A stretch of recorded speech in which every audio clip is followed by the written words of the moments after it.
Hey guys, hello everyone, welcome to easy eco with me. शुरू करते हैं हमारा नेक्स्ट पार्ट। हम सोल्व कर रहे हैं जनवरी 2017 इकोनॉमिक्स का यूजीसी नेट का पेपर। तो इसका नेक्स्ट पार्ट हम सोल्व करते हैं। इसके क्वेश्चन है, सबसे पहले मैं रिकमेंड करूँगी कि जो भी स्टूडेंट ये वीडियो देख रहा है तो वो इस वीडियो को पूरा देखे, क्योंकि इसमें मैथमेटिकल और इकोनॉमेट्रिक्स के कुछ क्वेश्चन हैं जिनको पूरा डिटेल में मैं यहाँ पे सोल्व करवाऊँगी। तो काफ़ी इंपॉर्टेंट है। एग्जाम में उस टाइप के क्वेश्चन मैथमेटिकल और इकोनॉमेट्रिक्स में क्या है, लिमिटेड क्वेश्चन होते हैं, ठीक है। तो ज़्यादातर वही क्वेश्चन क्या है, घुमा फिरा के पूछे जाते हैं। तो मैं आपसे गुजारिश करूँगी कि आप जो ये वीडियो है, जो भी अगर स्टूडेंट देख रहे हैं वो इस वीडियो को पूरा देखें, ताकि आपको इसका पूरा बेनिफिट मिल सके। एग्जाम में कोई भी मैथमेटिकल का क्वेश्चन आए तो आप उसको ईजिली सोल्व कर पाएँ। तो इसमें 2-3 क्वेश्चन है मैथमेटिकल के, उसको डिटेल में सोल्व करेंगे। तो शुरू करते हैं। क्वेश्चन है, एडजेशन रीजन के क्वेश्चन पूछे गए हैं 61 to 65 तक क्वेश्चन है एडजेशन रीजन के, ठीक है। तो फर्स्ट है कि बोथ ए आर, जो यहाँ पे इन्होंने एक साथ दे दिया कि दोनों स्टेटमेंट अगर सही है और R is the correct explanation of A की एक्सप्लेनेशन, जो आर है वो ए की सही एक्सप्लेनेशन करता है, तो ऑप्शन नंबर ए इसका राइट आंसर होगा। और अगर करेक्ट एक्सप्लेनेशन नहीं है तो बी होगा, and A true or false है तो सी होगा, इस तरह से, ठीक है। तो क्वेश्चन करते हैं हम। An improvement in the income terms of trade is an indicator of increase in capacity of import. बिल्कुल सही है, ये स्टेटमेंट बिल्कुल सही है। यानी कि इसमें क्या है कि जो हमारी इनकम टर्म्स ऑफ ट्रेड है वो क्या है, एक इंडिकेटर है हमारी इंक्रीज कैपेसिटी ऑफ इम्पोर्ट। यानी कि मतलब इसमें क्या है कि जैसे जैसे हमारी इनकम बढ़ती है तो हमारी जो आयात करने की क्षमता है, कैपेसिटी ऑफ इम्पोर्ट जो है वो क्या है, इंक्रीज होती है। तो ये स्टेटमेंट तो बिल्कुल सही है। नेक्स्ट है, रीजन इसमें क्या बताया है कि income terms of trade can be computed by the multiplying net barter terms of trade by the quantity of imports. तो ये स्टेटमेंट तो गलत हो जाएगी, क्योंकि जो टर्म्स ऑफ ट्रेड निकालने का फॉर्मूला है वो हम कैसे निकालते हैं, इसको टी वाई से डिनोट करते हैं। इसको कैसे निकालते हैं, price of export and price of import, M यहाँ पे एम से डिनोट करती हूँ, इनटू क्वांटिटी ऑफ एक्स, ठीक है। तो इस फॉर्मूले से इसको हम निकालते हैं, ना कि इसको क्या है मल्टीप्लाई वगैरह की जाती है इंपोर्ट से, ठीक है। तो ये स्टेटमेंट गलत हो जाए। तो इसके अकॉर्डिंग इसका राइट आंसर होगा ऑप्शन नंबर सी, ठीक है। इसका option number C right answer हो जाएगा। नेक्स्ट क्वेश्चन देखते हैं। Industrial development strategy in India is faced with the choice of scale, size and intensity of factory use. यानी कि भारत में जो इंडस्ट्रियल डेवलपमेंट स्ट्रेटजी है उसमें क्या है, चॉइस ऑफ स्केल, उसकी साइज एंड इंटेंसिटी जो है उसका ध्यान रखना पड़ता है, ठीक है। और रीज़न इसमें क्या बताया है कि factor imbalances and resources flow are not favourable to sustainable industrial development in India. कि जो साधन असंतुलन है और साधन प्रवाह है भारत में सतत औद्योगिक विकास के लिए क्या है, नॉट फेवरेबल है। मतलब कि ये इसके लिए अनुकूल नहीं है, ठीक है। तो स्टेटमेंट दोनों बिल्कुल सही है और ये इसकी सही एक्सप्लेनेशन भी करता है, ठीक है। तो इसका ऑप्शन नंबर ए इसका राइट आंसर हो जाएगा। नेक्स्ट क्वेश्चन है, agriculture production is characterised by the growth and instability in India. यानी कि भारत में जो कृषि प्रोडक्शन है, एग्रीकल्चर प्रोडक्शन जो है उसका उसका मेन फीचर जो है, करेक्टराइज जो है वो क्या है, ग्रोथ एंड इंस्टेबिलिटी, यानी वृद्धि, विकास और अस्थिरता है। तो बिल्कुल सही है। एंड नेक्स्ट है, there are marked inter regional and inter crop variation in farm production in India. यानी भारत में कृषि उत्पादन में क्या है, स्पष्ट रूप से इसमें क्या होता है, inter regional and inter crop variation जो है वो पाया जाता है, यानी कि अंतर पाया जाता है इन दोनों में। तो ये स्टेटमेंट बिल्कुल सही है, ए इसका राइट आंसर होगा। यानी कि दोनों स्टेटमेंट बिल्कुल सही है और ये इसकी सही एक्सप्लेनेशन भी करता है, ठीक है। नेक्स्ट क्वेश्चन है, 1 सेकेंड, नेक्स्ट क्वेश्चन देखते हैं। नेक्स्ट क्वेश्चन है, the regional trade block hinder free international trade. यानी कि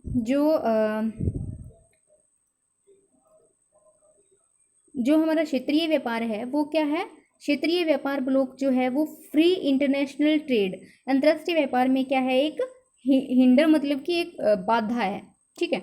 नेक्स्ट इसका रीजन क्या है कि they discriminate against non member countries, यानी कि जो गैर मेंबर कंट्रीज़ हैं उनके साथ ये क्या है, डिस्क्रिमिनेट करते हैं यानी भेदभाव करते हैं।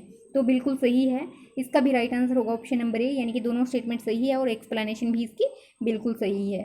नेक्स्ट क्वेश्चन देखते हैं, a progressive income tax is based on equi marginal sacrifices. बिल्कुल सही स्टेटमेंट है ये कि जो हमारा इनकम टैक्स है वो क्या है, प्रोग्रेसिव टैक्स है एक इनकम टैक्स, और based on equi marginal sacrifices, यानी कि सम सीमांत त्याग जो है उस पर आधारित है।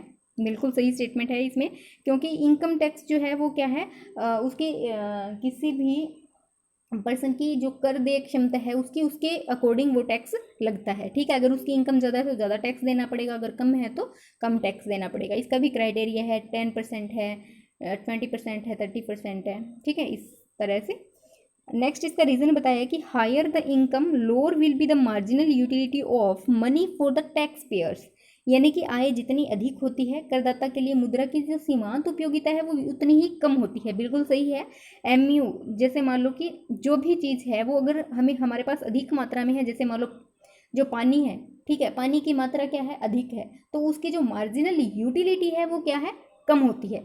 ठीक है, तो इसका राइट आंसर हो जाएगा ऑप्शन नंबर ए, दोनों स्टेटमेंट सही है और इसकी जो एक्सप्लेनेशन है वो भी बिल्कुल सही है। नेक्स्ट क्वेश्चन है, the production function Q is equal to 150 L 0.7 K 0.5 exhibits the return to scale। तो इसमें क्या है, जो उत्पादन फलन हमें दिया हुआ है, ये उत्पादन फलन दिया हुआ है, तो ये बताना है कि इसमें जो पैमाने के प्रतिफल हैं वो कौन से हैं, इंक्रीजिंग है, डिक्रीजिंग है, कांस्टेंट है या फिर फ्लक्चुएटिंग है, यानी घटते बढ़ते हुए हैं।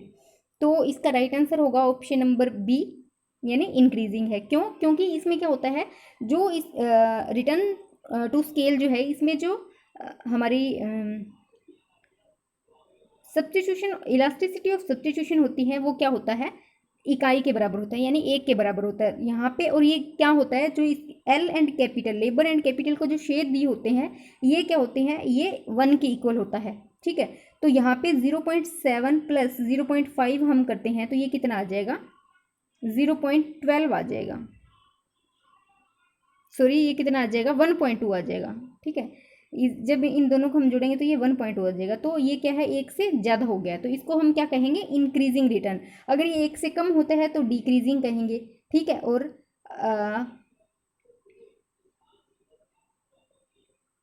बाकी अगर इसमें कम या ज़्यादा हो रहा है तो इसको फ्लक्चुएटिंग कहेंगे।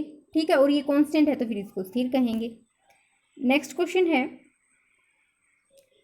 In an open economy input output model A is the input coefficient matrix, the viability condition to be satisfied, यानी कि जो हमारा इनपुट आउटपुट मॉडल है उसके अकॉर्डिंग जो ए क्या है, ए हमारा क्या है, ये इनपुट आउटपुट मैट्रिक्स कोफिशिएंट है। तो इसमें से बताना है कि कौन सी सिचुएशन है, इनमें से कौन सी सिचुएशन है जो इसको संतुष्ट करती है। ठीक है, इनपुट आउटपुट मॉडल को इसमें क्या है, संतुष्ट करती है। ठीक है, तो इसमें इसका राइट आंसर होगा ऑप्शन नंबर डी, यानी all principal minor of the matrix जो है वो I minus A must be positive होने चाहिए। ठीक है, ये फॉर्मूला है, यानी कि हमारे पास कोई भी मैट्रिक्स जो दी हुई है उसमें से अगर हम माइनस ए करते हैं, ठीक है, माइनस ऑफ मैट्रिक्स, इसके निकालने का एक फॉर्मूला है। इसकी एक अलग से वीडियो बनाएंगे, उसमें इसको पूरा डिटेल करेंगे, क्योंकि इनपुट आउटपुट मॉडल थोड़ा सा लंबा है तो इसको डिटेल में ही कर लेंगे तो बेटर रहेगा। ठीक है, तो वो क्या है, वो पॉजिटिव होने चाहिए। ठीक है, इसके जितने भी जो प्रिंसिपल ऑफ माइनर्स हैं वो कितने क्या होने चाहिए, पॉजिटिव होने चाहिए। तो इसका राइट आंसर हो जाएगा डी। नेक्स्ट क्वेश्चन देखते हैं। नेक्स्ट क्वेश्चन है, match of the following, list 1 दी हुआ है, लिस्ट 2 दी है। तो यहाँ पे हमारे पास दिए हुए हैं टेस्ट दिए हुए हैं, और यहाँ पे ये किससे रिलेटेड है, यानी कि इन टेस्ट से हम क्या चेक करते हैं वो दिया हुआ है। तो सबसे पहले है ग्रेंजर टेस्ट। ग्रेंजर टेस्ट क्या चेक करता है, ये चेक करता है कॉजलिटी को। ठीक है, नेक्स्ट है Dickey Fuller test. Dickey Fuller test जो है वो क्या करता है, स्टेशनरी को चेक करता है। एफ टेस्ट हमारा बताता है ओवरऑल सिग्निफिकेंस ऑफ रिग्रेशन। ठीक है, अगर यहाँ पे आता है मल्टीपल सिग्निफिकेंस ऑफ रिग्रेशन तो ये टी टेस्ट होता है। ठीक है, नेक्स्ट है Darwin Watson D test. Darwin Watson D test जो है ये क्या करता है, ऑटो कोरिलेशन के लिए हम इसका यूज़ करते हैं, ठीक है।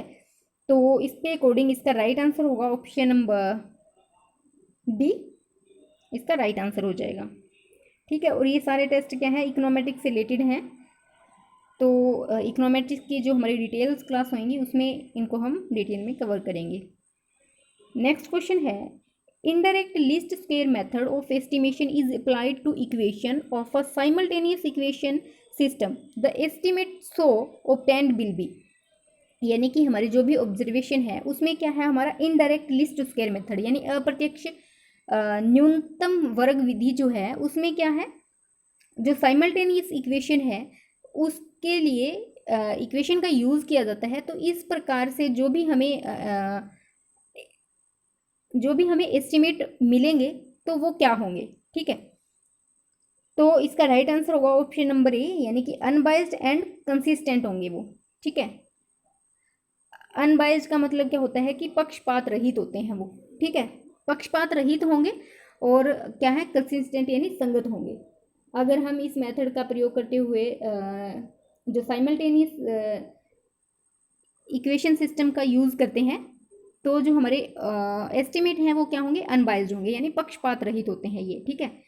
नेक्स्ट है, given the flowing total cost and demand function of a firm, find the price at which profit would be maximised.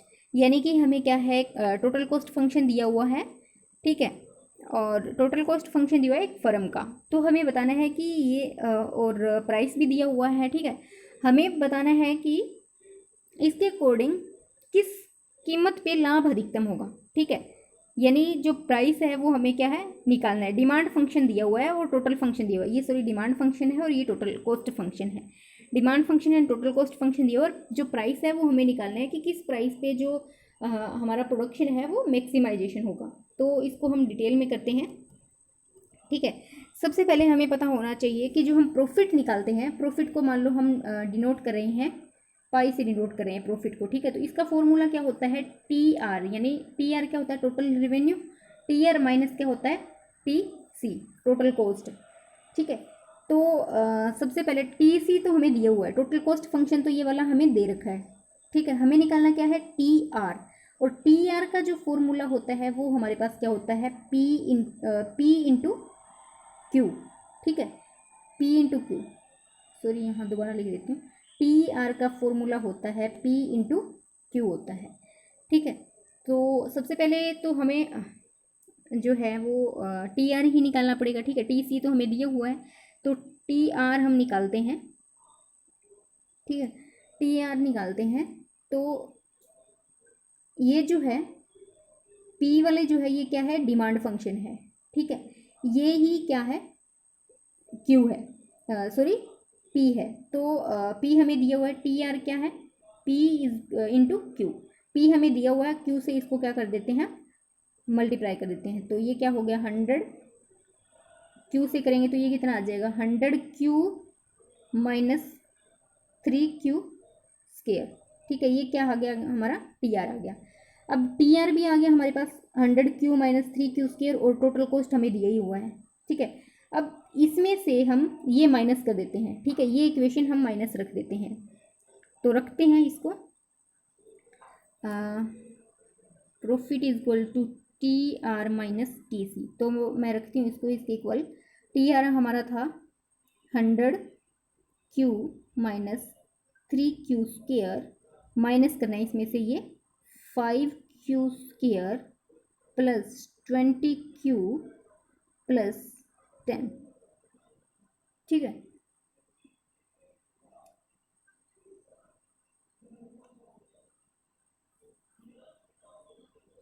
इसमें क्या होता है, इसमें से माइनस कर रहे हैं तो ये हमारे जो साइन है ये क्या है, चेंज हो जाएंगे, ठीक है। ये भी माइनस का आ जाएगा यहाँ पे और ये भी माइनस का, यानी कि सारे इसमें क्या है, माइनस के आ जाएंगे, ठीक है।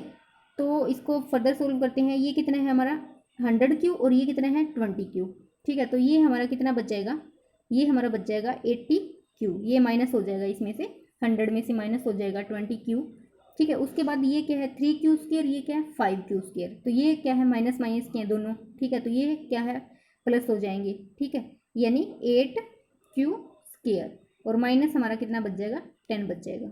ठीक है, तो हमारे पास इक्वेशन आ गई है 80Q minus 8Q square minus 10।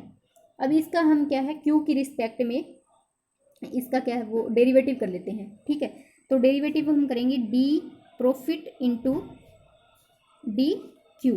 ठीक है, तो ये कितना आ जाएगा 80 माइनस 8 इंटू 2 16Q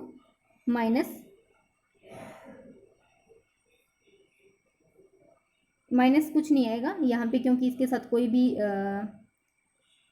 वो नहीं लगा हुआ, तो ये कितना आ जाएगा 80 माइनस 16Q आ जाएगा। ठीक है, 16Q इक्वल टू 0 इसको रख लेते हैं, इक्वल टू इसको 0 रखेंगे तो फर्दर इसको सोल्व करते हैं, इसको 0 रखते हैं। ठीक है, और अब इसका क्या है, हम नेक्स्ट सेकंड डेरिवेटिव निकालते हैं इसी का सेकंड डेरिवेटिव निकालेंगे तो ये हमारे पास क्या आ जाएगा, D square pi into D Q square निकालेंगे तो कितना आ जाएगा 16 आ जाएगा। ठीक है,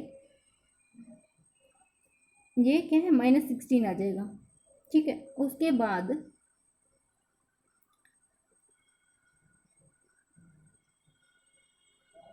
और D profit into D Q हमारे पास कितना था 80 माइनस 16Q। ठीक है, और इसमें क्या है, हम Q को इधर लेके आते हैं। ठीक है, तो ये कितना आ जाएगा 80 डिवाइड बाई 16 आ जाएगा, तो ये कितना आ जाएगा 5 आ जाएगा, यानी Q की वैल्यू यहाँ से हमारे पास क्या है 5 आ गई है। ठीक है, अब इस Q को हम क्या है, इस जो डिमांड फंक्शन दिया हुआ है इसमें इसको पुट कर देते हैं। ठीक है, तो ये क्या है 100 माइनस 3 इंटू 5 यानी 100 माइनस 15 इक्वल टू कितना आ जाएगा 85। तो यही हमारा क्या है राइट आंसर आ जाएगा, यानी कि जो प्राइस है हमारा वो क्या आ जाएगा 85। ठीक है, हमने सबसे पहले टी आर निकाला, टी आर निकाल के टी आर में से टी सी माइनस किया, टी सी माइनस करके हमने क्यू की वैल्यू निकाली। ठीक है, क्यू की वैल्यू यहाँ पुट करी और हमारे पास क्या है प्राइस आ गया।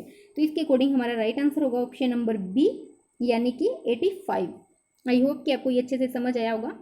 नेक्स्ट क्वेश्चन देखते हैं।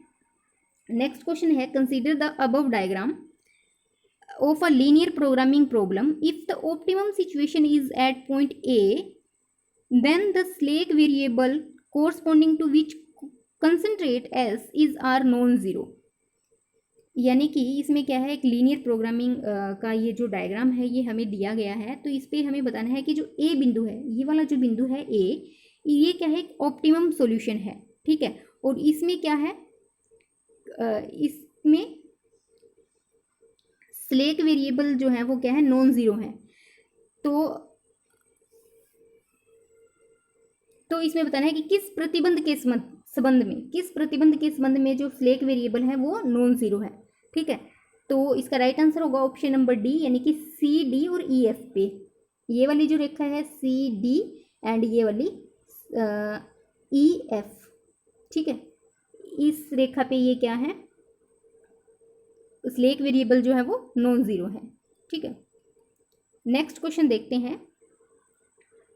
In a two variable regression y is dependent variable and x is independent variable. ठीक है, टू वेरिएबल रिग्रेशन मॉडल है, उसमें क्या है y डिपेंडेंट वेरिएबल है एंड x जो है वो इंडिपेंडेंट वेरिएबल है। If the correlation coefficient between y and x is 0.7 then which one of the following result correct. तो इसमें बस सिंपल इसका फॉर्मूला है कि इसको आर स्केयर करना होता है हमें। ठीक है, तो आर की वैल्यू हमें ऑलरेडी दे रखी है, तो इसका हम स्केयर कर देंगे 0.7 का स्केयर करेंगे तो ये कितना आ जाएगा हमारे पास 49%। ठीक है, तो इसका राइट आंसर होगा ऑप्शन नंबर सी यानी 49%। ये क्वेश्चन बिल्कुल सिंपल होता है। ठीक है, इसको इसमें क्या है सेम क्वेश्चन रहता है। ये यहाँ पे जो ये वैल्यू है इसको चेंज कर देते हैं, यहाँ पे 0.7 है तो इसको यहाँ पे 0.4 दे देंगे, 0.6 दे देंगे, 0.9, मतलब इस तरह से बस इसको इतना ही चेंज करते हैं। ठीक है, तो ये बिल्कुल सिंपल है, इसमें क्या है इसकी बस स्केयर करना होता है।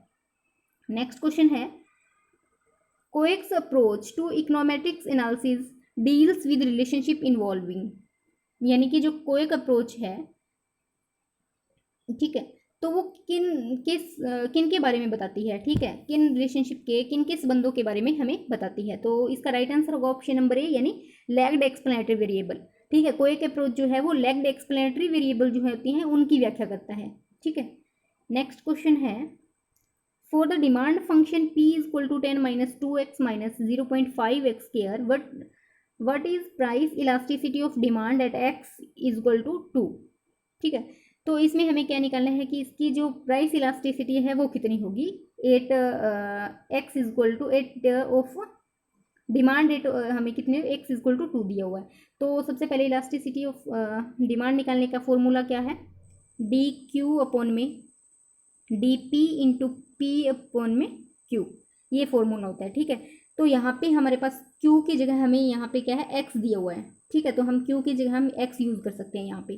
ठीक है, तो सबसे पहले हमें निकालना है p, हमें क्या है p निकाल लेते हैं हम। ठीक है, x की वैल्यू यहाँ पुट करके यहाँ पे इस फंक्शन से x की वैल्यू पुट करके हम p निकाल लेंगे। ठीक है, और q जो है q को हम क्या मान लेते हैं, यहाँ पे x मान लेते हैं। ठीक है, तो ये वैल्यू हमें पर दी हुई है और ये हमें निकालना है डेरिवेटिव, यानी इसमें क्या डेरिवेटिव करना है p की रिस्पेक्ट में इस फंक्शन का। ठीक है, तो निकालते हैं, सोल्व करते हैं इसको। सबसे पहले तो p निकालते हैं। ठीक है, 10 minus 2 into 2 minus 0.5 into square. ठीक है, ये आ जाएगा, तो ये कितने 10 माइनस 4 माइनस, जब इसको हम इस करेंगे ये कितना आ जाएगा 4 को 0.5 से गुणा करेंगे तो ये कितना आ जाएगा 2.0 आ जाएगा। तो p की वैल्यू कितना आ जाएगी 10 माइनस 4 यानी 6 माइनस 2 यानी 4। ठीक है, इतना समझ आ गया, p की वैल्यू हमने निकाल ली, 4 आ गया है। ठीक है, p आ गया है 4 और x हमारे पास दिया हुआ है 2, और निकालना हमें सिर्फ क्या है डी पी अपॉन में डी एक्स। ठीक है, तो ये हमें निकालना है, तो D P into D x हमें निकालना है इस फॉर्मूले का, sorry D P into D x का निकालना है। तो इसमें क्या आ जाएगा ये -2। ठीक है, -2 और माइनस इसका जब हम करेंगे 0.5 को 2 से मल्टीप्लाई करेंगे तो ये कितना आ जाएगा 1 आ जाएगा। ठीक है, तो ये 1 आ जाएगा, तो इसको हम x लिख सकते हैं। ठीक है, इसको हम x, तो हमारे पास अभी ये वैल्यू भी आ गई है और p और q हमारे पास आया हुआ है। ठीक है, तो इसको हम रखते हैं फॉर्मूले में। फॉर्मूला क्या है D P D x p upon में x। ठीक है, इस फॉर्मूले में इसको रखते हैं हम, -2 प्लस सॉरी माइनस, दोबारा करते हैं इसको, -2 माइनस x। ठीक है, ये हमारा क्या है, ये हमारा आया था D P equal to D X आया था। ठीक है,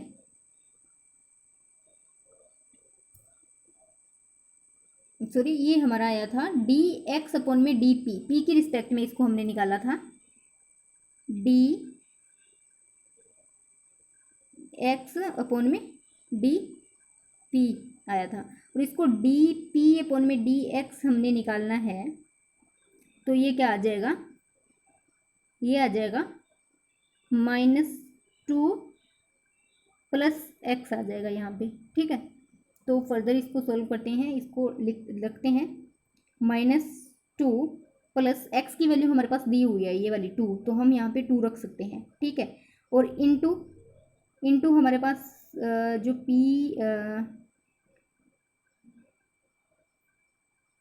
x की वैल्यू कितनी है 2 एंड p कितना है 4।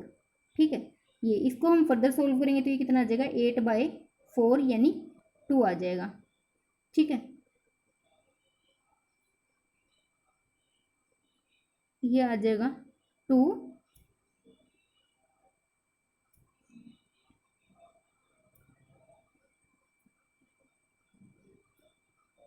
तो 1 अपॉन में ई पी हम करते हैं तो ये कितना आ जाएगा 2 अपॉन में 1 आ जाएगा। ठीक है, और प्राइस ऑफ इलास्टिसिटी हम निकालते हैं तो ये क्या है उल्टा हो जाएगा, 1 अपॉन में 2 यानी कि 0.5 इसका क्या है राइट आंसर आ जाएगा। ठीक है, तो ये कितना आ जाएगा 0.5, तो इसका राइट आंसर होगा ऑप्शन नंबर बी यानी 0.5। नेक्स्ट क्वेश्चन है ये क्वेश्चन काफ़ी इंपॉर्टेंट है और बहुत से स्टूडेंट क्या है इसमें कंफ्यूज होते हैं, और बिल्कुल सिंपल क्वेश्चन है। इसमें क्या है, डिग्री ऑफ फ्रीडम हमने लगाने हैं एफ टेस्ट की, ठीक है। एफ टेस्ट की हमें इसमें क्या है, डिग्री ऑफ फ्रीडम लगानी है, और ये काफ़ी सिंपल क्वेश्चन है, लेकिन बहुत सारे स्टूडेंट इसमें कंफ्यूज होते हैं और ये क्वेश्चन क्या है 2 नंबर का गलत करके आते हैं हमेशा ही।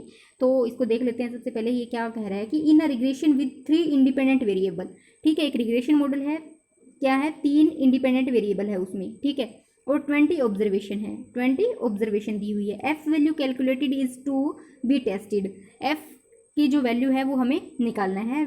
And what will be the degree of freedom for numerator and denominator in testing producer, यानी कि जो हमें क्या है एफ वैल्यू की हमें इसकी जांच करनी है। तो इसमें जो हमारा डिग्री ऑफ फ्रीडम है, न्यूमिनेटर मतलब होता है अंश, और डिनोमिनेटर मतलब होता है हर, इसकी डिग्री ऑफ फ्रीडम जो है वो क्या होगी वो हमें बताना है, ठीक है। तो सिंपल इसमें फॉर्मूला लगाना है कि जो हमारी एफ टेस्ट है उसकी डिग्री ऑफ फ्रीडम का फॉर्मूला होता है k-1 एंड n-k, ठीक है।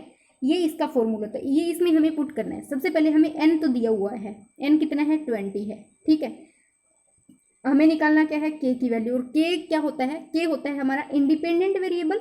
k को हम कैसे निकालते हैं, k का फॉर्मूला होता है इंडिपेंडेंट वेरिएबल प्लस इंटरसेप्ट, ठीक है, प्लस इंटरसेप्ट, इंटरसेप्ट इक्वल होता है 1 के, ठीक है। और इंडिपेंडेंट वेरिएबल हमें दिया हुआ है 3, तो ये कितना हो गया, 3 + 1 यानी 4। अब k की वैल्यू हमारे पास आ गई है 4, ठीक है। तो k-1, k हमारे पास है 4, -1 करेंगे ये कितना आ जाएगा 3, एंड दूसरा था n-k, n कितना दिया हुआ है 20, और k कितना है 4 यानी 16। तो इसके अकॉर्डिंग इसका राइट आंसर होगा ऑप्शन नंबर सी, 3 और 16, ठीक है। ये वाला इसका राइट आंसर हो जाएगा। इतना ही था, बिल्कुल सिंपल क्वेश्चन था, और ये बहुत सारे स्टूडेंट को मैंने देखा है कि बहुत सारे स्टूडेंट को ये क्वेश्चन समझ नहीं आता है। तो आज का ये पेपर जो है वो ये ख़त्म हो गया है। नेक्स्ट हम पेपर जो है वो हमारा रहता है एक जून 2019 का रहता है, एंड दिसंबर 2018 का भी रहता है, ठीक है।